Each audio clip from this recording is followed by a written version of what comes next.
Hello, magandang gabi po sa inyo lahat at happy midweek. Ngayon po ay araw ng Miyerkules at tayo'y magpapatuloy sa pagbabasa sa aklat ng Genesis. Nasa chapter 36 na po tayo at paganda ng paganda ang ating binabasa at kumbaga sa teleserye. Po. Bago natin ito pasimulan, tayo po muna ay manalangin. Ama namin Diyos sa langit, maraming salamat po sa inyo. Salamat po sa kalahating sa linggo na kami po inyong biniyayaan. Pinagpala, pinahiram ng buhay at kalakasan at ginagawa niyo sa amin ang lahat ng kagalingan sa aming mga karamdaman. Maraming salamat po. Humihingi din kami ng tawad sa aming mga pagkakasala, sa aming mga pagkukulang, sa aming mga pagsubok na hindi po namin napapanagumpayan, lalo na sa mga tukso. Ama, patawarin niyo po kami. Sa gabing ito, muli kaming magtatagubilin sana sa inyo. Nasamahan kami ng inyong banal na Espiritu upang aming talakayin ang nasa aklat ng Genesis. At sana po ito'y maunawaan namin.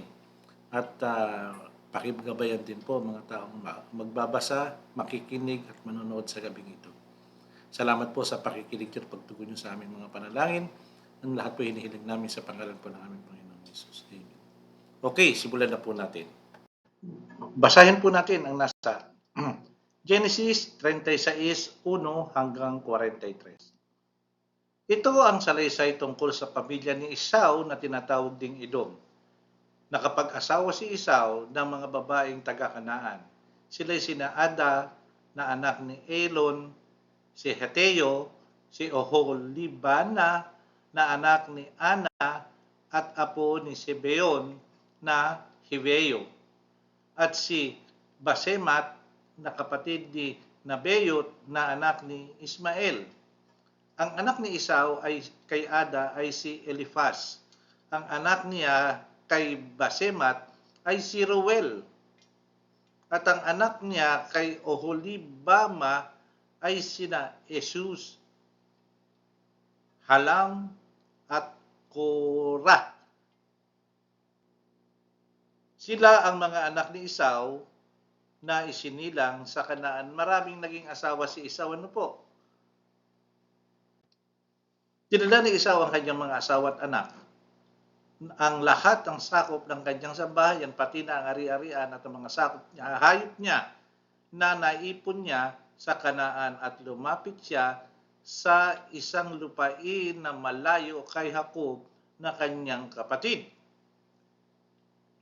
Sapagkat hindi na siya maaari magsama sa isang lupain doon sa dami ng ari-arian nila, at ang lupain na kanilang tinitirhan ay hindi sapat sa kanila dahil sa dami ng mga hayop nila. Kaya doon tumira si Esau na tinatawag na Edom sa kabundukan ng Seir. Ito ang salaysay tungkol sa pamilya ni Esau na ama ng mga Edomita na nakatira sa kabundukan ng Seir. Ang anak na lalaki ni Esau kay Basemat ay si Reuel, at ang anak niyang lalaki kay Ada ay si Elifaz, at ang anak na lalaki ni Elifaz ay sina Teman, Omar, Sepo, Gatam at Kenas. May anak ding lalaki si Elifaz sa isa pa niyang asawa na si Timna. Siya ay si Amalek. Sila ay mga apo ni Esau kay Ada. Ang mga anak na lalaki ni Reuel ay sina Nahat, Zera, Sama at Miza. Sila ang mga apo ni Esau kay Basemat. At ang mga anak na lalaki ni Esau kay Oholibama ay sina Zeus, Halam at Korah. Si Oholibama ay anak ni Ana at apo ni Sibeon. Ito ang mga lahi ni Esau na naging pinuno ng iba't ibang angkan. Ang lahi na panganay na anak ni Esau na si Elifaz na naging mga pinuno ay sina Teman, Omar, Sepo, Kenas, Korah, Gatam at Amalek. Sila ang mga pinuno sa lupain ng Edom na nagsimula kay Elifaz. Sila ang nagmula sa asawa ni Esau at si Ada. Naging pinuno rin si Edom ang mga anak ni Reuel na sina Nahat, Zera, Shama, at Miza. Sila ay mga apo ni Esau kay Basemat. Naging pinuno rin ng mga anak ni Esau kay Oholibama na anak ni Ana, sina Zeus, Halam, Korah, at Korah. Silang lahat ang lahi ni Esau ng mga pinuno ng Edom. Ito ang mga anak na lalaki ni Seir, ni Hereo na nakatira sa Edom, si Lotan, Shobal, Zibeon, Ana, Disyon, Ezer, Disyan na naging pinuno na rin ng mga Hebreo na nakatira sa Edom. Ang mga anak na lalaki ni Lotan ay sina Hori at Heman. Si Lotan ay mayroong kapatid na babae na si Timna na isa pang asawa ni Helifas.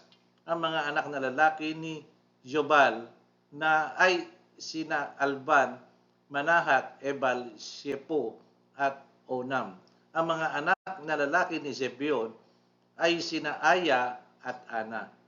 Si Ana ay nakatuklas ng bukal doon sa ilang habang nagpapastol siya ng mga asto ng kanyang ama. Ang mga anak ni Ana ay sina Disyon at Oholibama. Ang mga anak na lalaki ni Disyon ay sina Hemdan, Isyaban, Itran at Keran. Ang mga anak na lalaki ni Ezer ay sina Bilhan, Zaavan at Akan. Ang mga anak na lalaki ni Disyan ay sina Uz at Aran. Ito naman ang mga pinuno sa batay sa bawat lahi ng mga Heteo na may pinamamahala ang lupain sa Seir, sina Lotan, Jobal, Zebeo, Ana, Disyon, Ezer at Disyan. Ito ang hari ng Edom. Noong panahon na wala pa ang hari ng mga Israelita, si Bela na taga Dinhaba na anak ni Beor ay naging hari sa Edom. Pagkamatay ni Bela, pinalitan siya ni Hobab na anak ni Zera na taga Bozrah. Pagkamatay ni Hobab, pinalitan siya ni Husyam na taga Temnan. Pagkamatay ni Husman, pinalitan siya ni Hadad na taga Abib na anak ni Bedad. Si Hadad ang tumalo sa mga Midianita roon sa Moab. Pagkamatay ni Hadad, pinalitan siya ni Shimla na taga Masreka.